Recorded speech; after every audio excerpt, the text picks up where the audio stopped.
Bukti dari Markus 16 ayat 18. Markus 16 ayat 18 sering ditanyakan umat dan kaum buta huruf. Markus 16 ayat 18 TB, mereka akan memegang ular, dan sekalipun mereka minum racun maut, mereka tidak akan mendapat celaka. Mereka akan meletakkan tangannya atas orang sakit, dan orang itu akan sembuh. Kita tahu bahwa kita tidak boleh mencobai Allah. Ulangan 6 ayat 16 TB. Janganlah kamu mencobai Tuhan Allahmu seperti kamu mencobai Dia di masa. Matius 4 ayat 7 TB, Yesus berkata kepadanya, ada pula tertulis, janganlah engkau mencobai Tuhan Allahmu. Konteks Markus 16 ayat 18 adalah amanat agung Tuhan Yesus untuk memberitakan Injil keselamatan.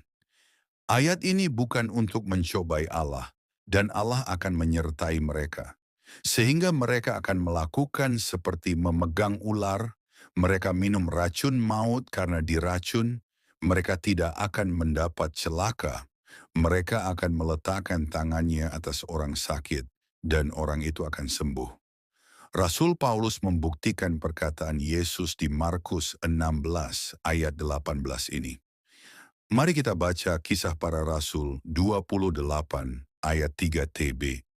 Ketika Paulus memungut seberkas ranting-ranting dan meletakkannya di atas api, keluarlah seekor ular beludak karena panasnya api itu, lalu menggigit tangannya. Kisah Para Rasul 28 ayat 5 TB. Tetapi Paulus mengibaskan ular itu ke dalam api, dan ia sama sekali tidak menderita sesuatu. Mengapa Paulus tidak mati digigit ular beludak yang beracun? Jawabannya mudah sekali, karena Paulus adalah Rasul Tuhan Yesus. Bahkan Paulus ditemui langsung oleh Tuhan Yesus ketika dia sedang menuju Damsyik. Kisah Para Rasul 9 ayat 4-5, TB4, ia rebah ke tanah, dan kedengaranlah olehnya suatu suara yang berkata kepadanya, Saulus, Saulus, mengapakah engkau menganiaya aku?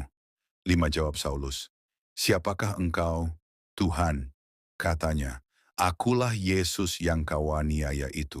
Dari cerita-cerita kabarnya, ada seseorang yang mengaku-ngaku sebagai nabi yang matinya karena racun.